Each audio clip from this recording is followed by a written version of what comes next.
obviously when Mike goes down, there's an opportunity. And the four guys that you used have all at different times made plays and shown that ability. Is that kind of rare to see so many of them be able to achieve at a high rate when they're so young? I think it goes back to recruiting, and we understand the culture that we have here at Clemson, and it's a certain kind of young man that's going to be successful in our program, and it goes back to who they are off the field and what they're all about, what their character is. So I think that's just a testament to the character of the young men that they prepare with purpose and they're ready for their opportunity, and they're not afraid of the big stage.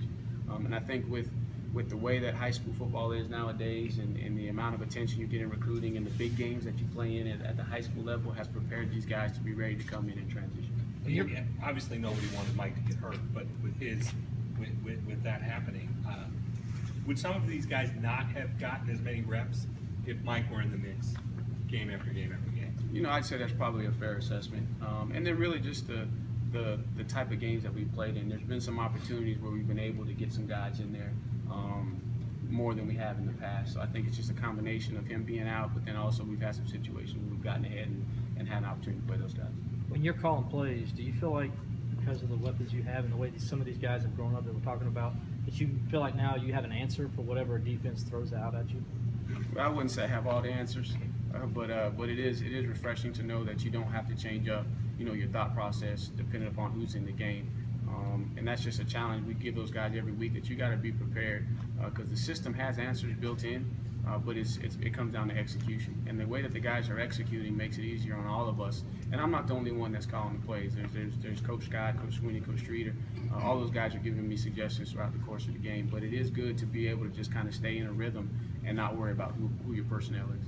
It's probably hard to quantify now or maybe even down the road, but when you guys go into a place like Miami where there's so much talent, how much does it help when you guys make a statement like you did in terms of just the brand down there and letting people know who you are? I think, prior to the game, the Clemson brand is very, very strong in the state of Florida. I have the great fortune of being able to recruit down there. I've recruited down in Fort Myers and then now in Tampa.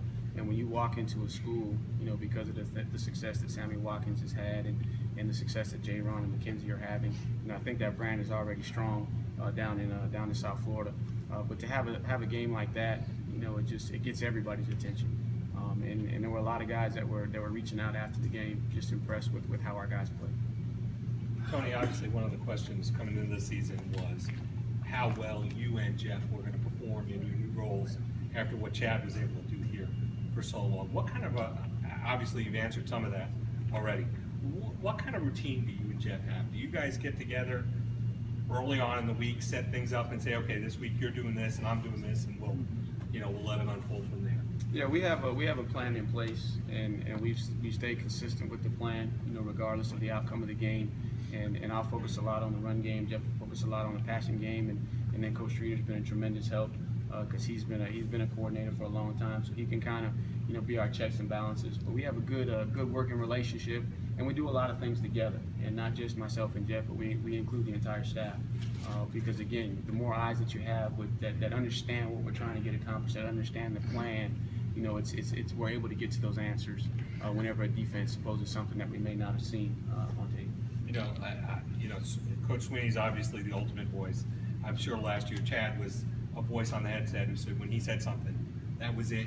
Have there been any, there have been any times there have been too many voices in the headset with you and Jeff and Brandon and things like that? No, the three main voices are myself, Jeff, and Coach Sweeney. Yeah. And there's been a lot of suggestions, and there's been times that some of the calls that I end up going with were based off of what Coach Sweeney recommended or what Coach Scott recommended. So it's been a good working relationship, and there haven't been any issues. Not to say that that's not gonna come up, but there haven't been any issues thus far.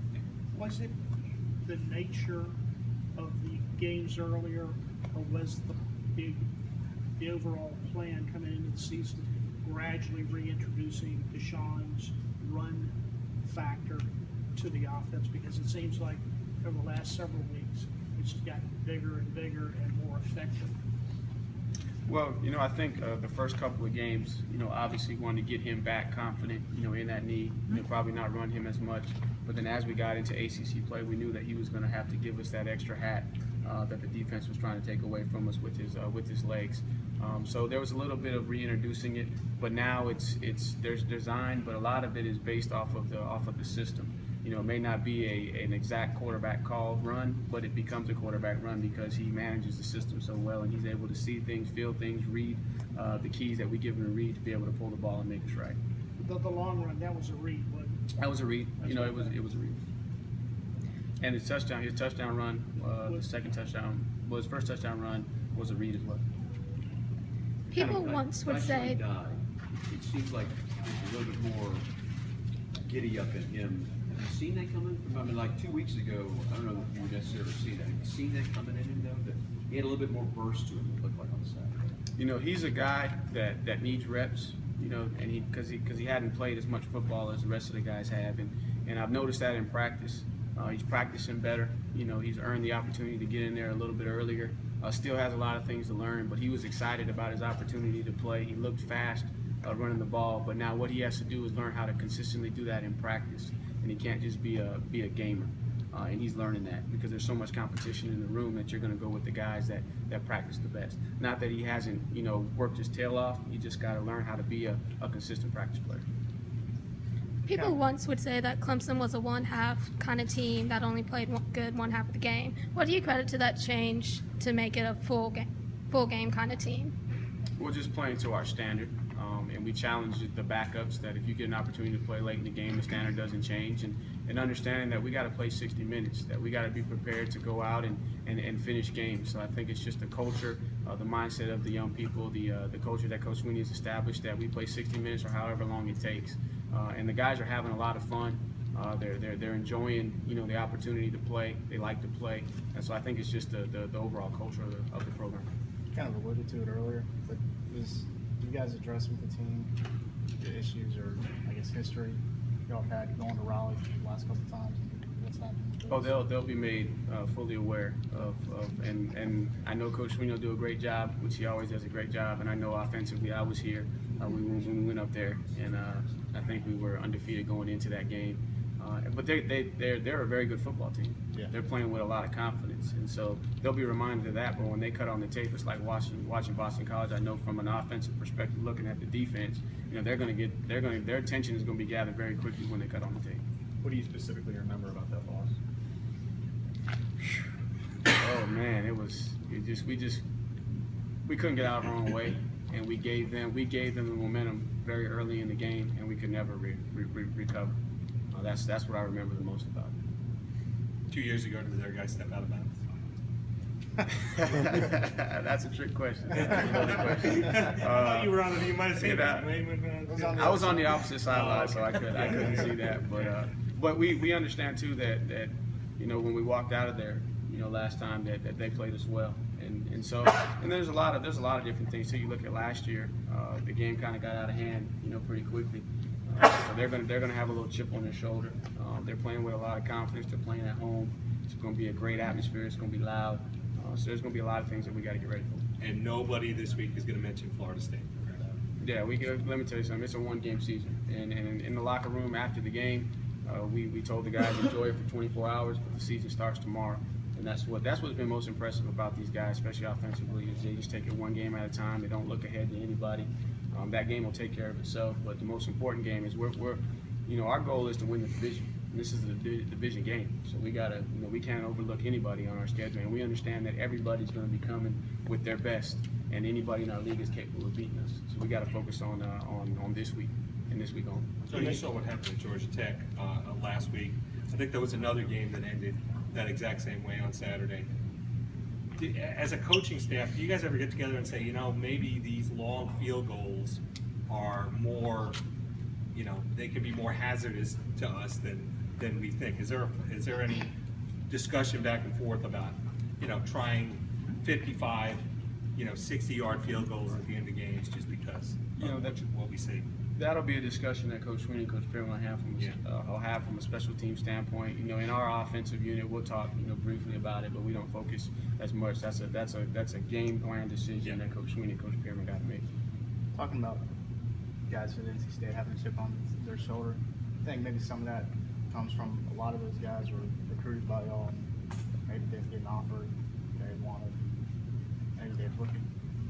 this game as an opportunity to say, hey, maybe y'all should have thought otherwise of it? Well, and I think it goes even deeper than that. That NC State is a very good football school. Yeah. You know, I think they don't get a lot of credit, but if you look in our league, they're one of the top football schools in our league, just in from a competitive standpoint, from fan support.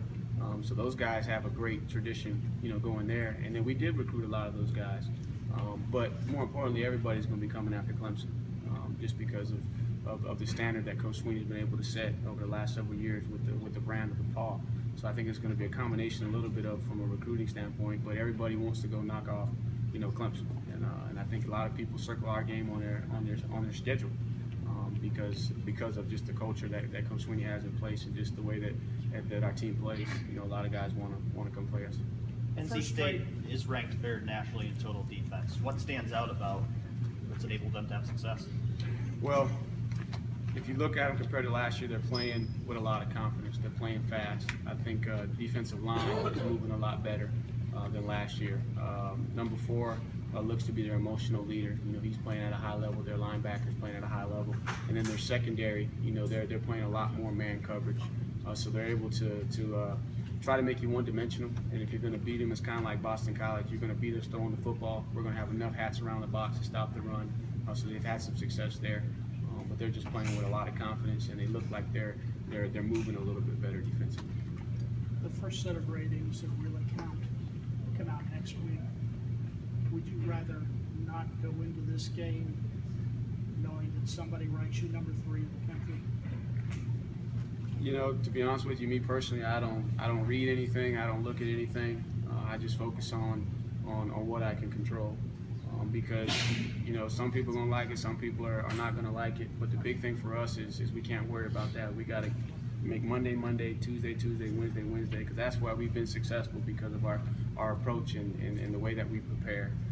And all that stuff is for the media to talk about and speculate. But for us, we tell our guys it doesn't matter until the end of December, you know, where we're ranked. That's when we'll focus on ranking. But right now, we got a great opportunity to go, you know, challenge for a division championship and get ourselves into the ACC championship, and that's what we're focused on. So, but again, it's still a challenge to reel your kids back in because they read and they hear those things. Right, and you know, I think all those guys find motivation in different ways.